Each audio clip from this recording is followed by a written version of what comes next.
nauna ang aking pangalan bago pa man ako ipanganak. Ako ito si Yuri, at ito ang aking unang sulyap sa mundo.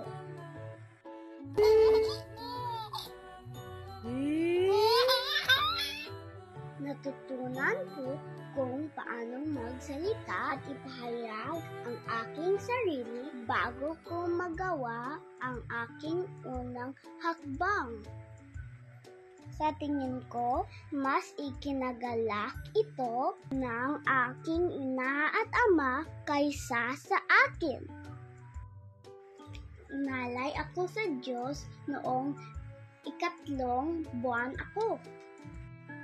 Ipinagdiwang ko ang aking unang karawan kasama ang aking pamilya, mga kaibigan at si Jollibee. Mula sa edad na 2 hanggang 3, nanirahan ako at nag-aral sa China, kung saan natuto pa akong magsalita at kumanta sa wikang Chino. Dahil sa pandemya, bumalik kami sa Pilipinas at hindi na makabalik sa China. Naaalala ko ang pananatili ko sa bahay sa buong oras. Wow! Nagdarasal araw-araw para mawala ang virus. At salamat, sinugot ng Diyos ang aking mga panalangin.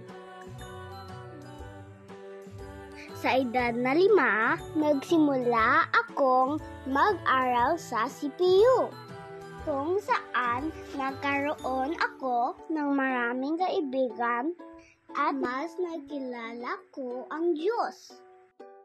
Sa aking ika-6 na taon, natupad ko ang aking pangarap na makapunta sa South Korea.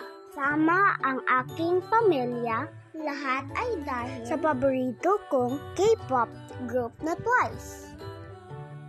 At ngayon, sa aking ika-7 taon, handa na ako para sa higit pang mga hamon. Anong susunod? Excited na ako malaman. Ako ito si Yuri. Salamat!